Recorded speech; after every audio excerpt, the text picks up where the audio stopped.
जय हिंद दोस्तों। बिहार पुलिस सिपाही की परीक्षा के लिए आज की इस वीडियो में भूगोल से 50 अति महत्वपूर्ण प्रश्नों का रिवीजन करेंगे और साथियों ये सभी क्वेश्चन बिल्कुल आपके एग्जाम पैटर्न पर आधारित है। तो आप सभी सेशन को बिना स्किप किए लास्ट तक पूरा ध्यानपूर्वक देखिए और आज के इस 50 क्वेश्चन में से आप लोग कितने क्वेश्चन सही कर पाते हैं सेशन के लास्ट में आपको कमेंट करके बताना है। तो चलिए फटाफट से आप सभी लाइव में जुड़ जाइए। सभी को गुड इवनिंग। तो पहला क्वेश्चन देखिए आपके सामने है, सूर्य तथा पृथ्वी के बीच न्यूनतम दूरी कब होती है। बहुत ही शानदार क्वेश्चन है। चलिए आप सभी आंसर कीजिए।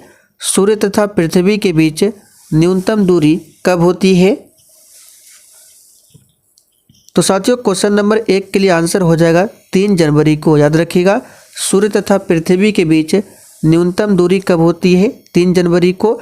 और इस स्थिति को कहा जाता है, याद रखिएगा, उपसौर की स्थिति, उपसौर।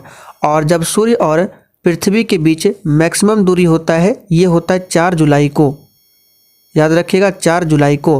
और 4 जुलाई को होता है अपसौर। याद रखिएगा, जब मैक्सिमम दूरी होता है तो उसको अपसौर कहा जाता है और न्यूनतम दूरी को उपसौर कहा जाता है। सूर्य से पृथ्वी की अधिकतम दूरी कब होती है।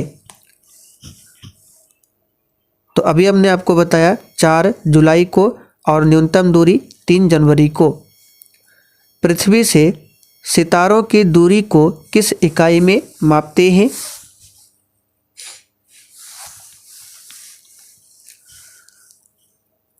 सही आंसर है प्रकाश वर्ष में। साथियों पृथ्वी से सितारों की दूरी को प्रकाश वर्ष में मापा जाता है। अधिकांश मौसमी घटनाएं किसमें संपन्न होती है। तो साथियों अधिकांश मौसमी घटनाएं जो है, याद रखिएगा, क्षोभ मंडल में संपन्न होती है। क्षोभ मंडल वायुमंडल की पहली परत है और क्षोभ मंडल के ऊपर है समताप मंडल। और जो आपका ओजोन लेयर पाया जाता है जिसका अणुसूत्र होता है O3, ये समताप मंडल में ही पाया जाता है। वायुमंडल में उपस्थित कौन सी गैस परावैंगनिक किरणों को अवशोषित करती है। सही आंसर है ओजोन। याद रखिएगा, जिसका अणुसूत्र होता है O3। और साथियों ओजोन दिवस कब मनाया जाता है तो पूछा जाता है, याद रखिएगा, 16 सितंबर को ओजोन दिवस मनाया जाता है। आगे देखिए, डोल ड्रम पेटी की सामान्य स्थिति कहाँ पर होती है। सही आंसर है ऑप्शन ए, भूमध्य रेखा के निकट में। ध्यान रखेंगे। फेरल का नियम किससे संबंधित है। चलिए क्वेश्चन नंबर 7 के लिए आंसर कीजिए। और साथियों आपके जितने भी क्वेश्चन सही हो रहे हैं आप लोग साइड में कॉपी में लिखते चलिए, क्योंकि सेशन के लास्ट में आपको कमेंट करके अपना अपना स्कोर बताना है। तो फेरल का नियम जो है ये पवनों की दिशा से संबंधित है। टॉर्नेडो से क्या तात्पर्य है। तो क्वेश्चन नंबर 8 के लिए यहाँ पर आंसर हो जाएगा, एक अति निम्न वायु दाब का क्षेत्र जिसे टॉर्नेडो कहा जाता है। पक्षाभ शब्द से क्या तात्पर्य है। चलिए क्वेश्चन नंबर 9 के लिए आंसर कीजिए। पक्षाभ शब्द से क्या तात्पर्य है। सही जवाब है एक ऊंचा बादल, जिसको पक्षाभ कहा जाता है। समुद्री जल में कौन सा यौगिक सर्वाधिक मात्रा में पाया जाता है।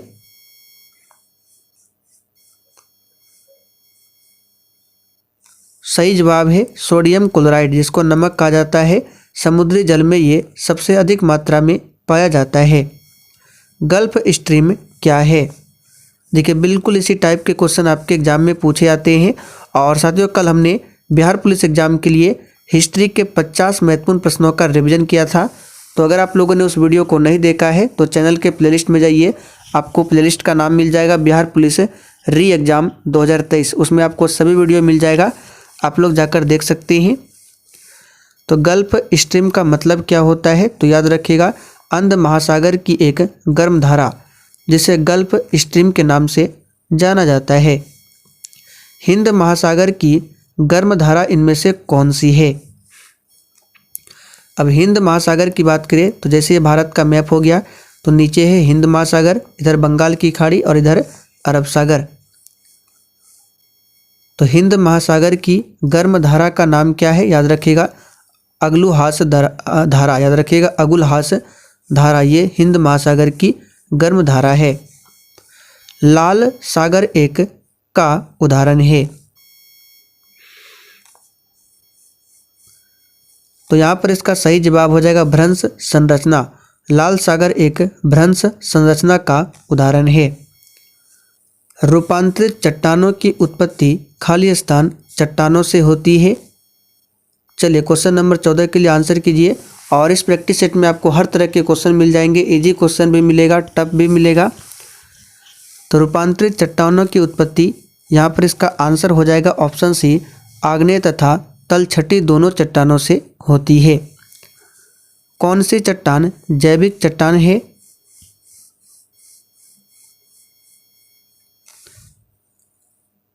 सही जवाब है कोयला। याद रखिएगा कोयला जो है एक जैविक चट्टान का उदाहरण है। यहाँ पर बी ऑप्शन आपका सही जवाब है। गंगा सिंधु मैदान में कौन सी मिट्टी सबसे अधिक पाई जाती है?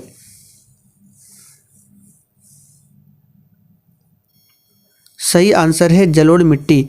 और जलोढ़ मिट्टी दो प्रकार की होती है, पुराने जलोढ़ मिट्टी जिसको बांगर कहा जाता है और दूसरा है नवीन जलोढ़ मिट्टी जिसको खादर कहा जाता है। और रेगुर मृदा का दूसरा नाम काली मिट्टी है, या फिर कहें काली मिट्टी का दूसरा नाम रेगुर मृदा है। उन सभी स्थानों को जिन पर तड़ित झंझा एक ही समय पर होता है मिलाने वाली रेखाओं को कहा जाता है। देखिए इस पैटर्न पर आपके एग्जाम में पहले भी क्वेश्चन पूछा गया है, इसका आंसर याद कर लीजिए। सही जवाब है आइसोब्रॉन्ट कहा जाता है। आइसोबात रेखाओं का उपयोग खाली स्थान दर्शाने के लिए किया जाता है। तो यहाँ पर इसका आंसर क्या हो जाएगा? तो याद रखें गहराई। आइसोबात रेखाओं का उपयोग गहराई दर्शाने के लिए किया जाता है। विली विली से क्या तात्पर्य है? सही आंसर है ऑस्ट्रेलिया के निकट विकसित उष्णकटिबंधीय चक्रवात को विली विली कहा जाता है। रिक्टर मापक से किसका मापन किया जाता है?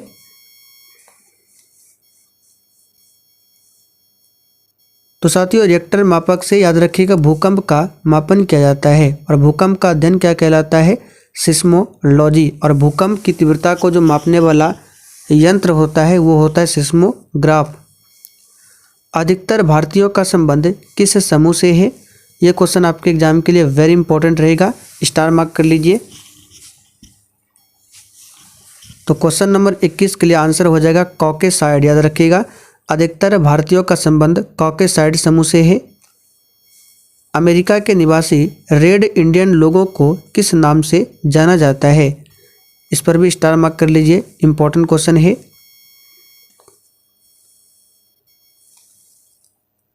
सही आंसर है अमेरिंद। अमेरिका के निवासी रेड इंडियन लोगों को अमेरिंद के नाम से जाना जाता है। याद रखिएगा 22 के लिए आंसर सी हो जाएगा।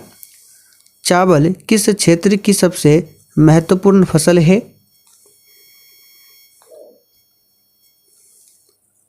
सही आंसर है मानसून। चावल जो है मानसून क्षेत्र की सबसे महत्वपूर्ण फसल है। यहाँ पर सी ऑप्शन आपका सही जवाब है 23 का। कौन सा क्षेत्र रसदार फलों नींबू प्रजाति के लिए प्रसिद्ध है? सही आंसर है भूमध्य सागरीय क्षेत्र, ये रसदार फल जैसे नींबू प्रजाति के लिए प्रसिद्ध है। कौन सा क्षेत्र मुलायम लकड़ी के वनों के लिए प्रसिद्ध है? चलिए बिल्कुल टॉप लेवल का क्वेश्चन है, आंसर करते चलिए। सही जवाब है शीत शीतोष्ण प्रदेश, ये मुलायम लकड़ी के वनों के लिए महत्वपूर्ण है। मूंगफली का सबसे बड़ा उत्पादक देश कौन सा है?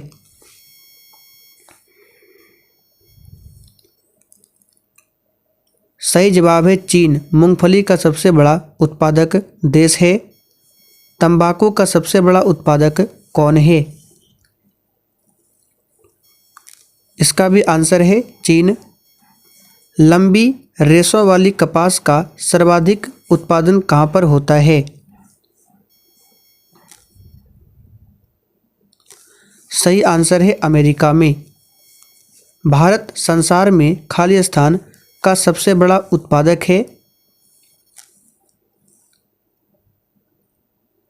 सही आंसर है मक्खन तथा घी का। साथियों, भारत संसार में मक्खन तथा घी का सबसे बड़ा उत्पादक है। संसार में मछली का सबसे बड़ा उत्पादक देश कौन सा है? सही आंसर है चीन। साथियों, संसार में मछली का सबसे बड़ा उत्पादक देश चीन है। संसार में गंधक का सबसे बड़ा उत्पादक देश है। सही आंसर है अमेरिका। साथियों, संसार में गंधक का सबसे बड़ा उत्पादक देश अमेरिका है। संसार में सीमेंट का सबसे बड़ा उत्पादक कौन है? सही आंसर है अमेरिका। रेल इंजनों का सर्वाधिक निर्माण कहाँ पर होता है? ये क्वेश्चन इंपॉर्टेंट रहेगा।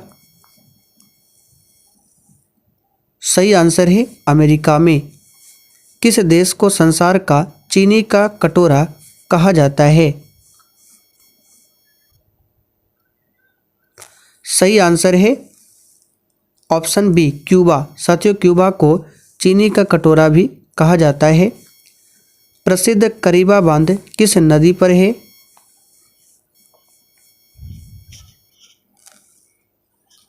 सही आंसर है जोम्बेजी। साथियों, करीबा बांध जो है याद कर लीजिए, पूछा हुआ क्वेश्चन है, जोम्बेजी नदी पर स्थित है। भारत की मुख्य भूमि का दक्षिणतम बिंदु क्या है? सही आंसर है 8 डिग्री 4 मिनट उत्तरी अक्षांश। ये भारत का क्या है? दक्षिणतम पॉइंट है। भारत का उत्तरी की ओर सबसे सुदूर बिंदु कौन सा है? तो साथियों, भारत का उत्तर की ओर सबसे सुदूर बिंदु हो जाएगा कौन सा? तो 37 डिग्री 6 मिनट उत्तरी अक्षांश। मन्नार की खाड़ी कहाँ पर स्थित है? सही आंसर है तमिलनाडु के पूर्व में मन्नार की खाड़ी है। भारत की सर्वोच्च चोटी K2 किस श्रेणी में स्थित है?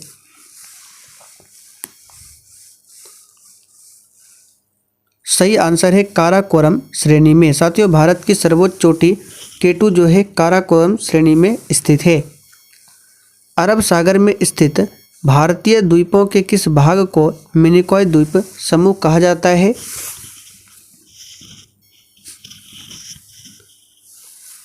सही जवाब है दक्षिणी। साथियों, अरब सागर में स्थित भारतीय द्वीपों के दक्षिणी भाग को मिनिकॉय द्वीप समूह कहा जाता है। तीस्ता किस मुख्य नदी तंत्र की सहायक नदी है?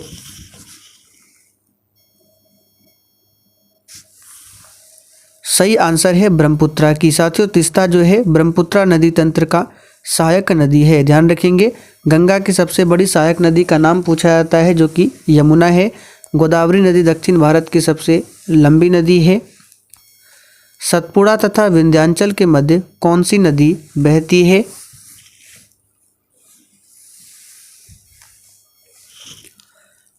सही आंसर है ऑप्शन डी, नर्मदा नदी। याद रखिएगा, सतपुड़ा तथा विंध्याचल के बीच कौन सी नदी बहती है? नर्मदा नदी। ग्रीष्मकालीन मानसून किस क्षेत्र में सर्वप्रथम पहुंचता है?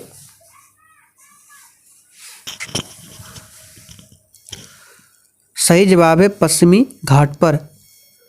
कौन सी मिट्टी गीली होने पर फैलती है तथा शुष्क होने पर इसमें दरारें पड़ जाती है?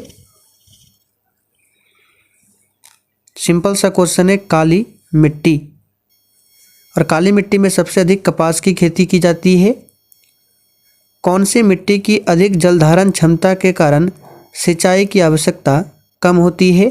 अब यहाँ पर ऑप्शन के अकॉर्डिंग चलना है। सही जवाब है काली मिट्टी। रूट नॉट किस फसल की बीमारी है?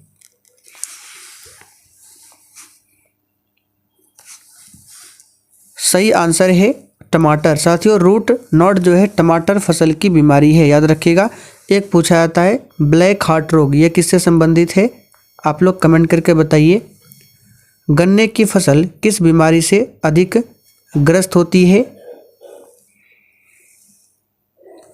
सही आंसर है रेड डॉट बीमारी से। साथियों, गन्ने की फसल जो है रेड डॉट बीमारी से अधिक ग्रस्त होती है। ब्लैक आर्म किस फसल को हानि पहुंचाने वाली बीमारी है? ये सभी इंपॉर्टेंट क्वेश्चन है, ध्यान रखें। सही जवाब है कपास। ब्लैक आर्म जो है कपास फसल को हानि पहुंचाने वाली बीमारी है। खैरा नामक बीमारी जो कि जस्ते की कमी से होती है, कौन सी फसल इस बीमारी से सबसे अधिक प्रभावित होती है?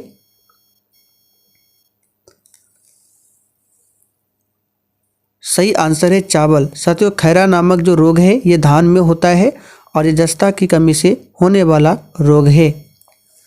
स्मट नामक बीमारी किस फसल को सबसे अधिक प्रभावित करती है? सही जवाब है बाजरा को। तो साथियों, आज के लिए इतना ही। अब आप लोग कमेंट करके बताइए आपने 50 में से कितने क्वेश्चन सही किए। तो चलिए आज के लिए इतना ही, तब तक के लिए जय हिंद।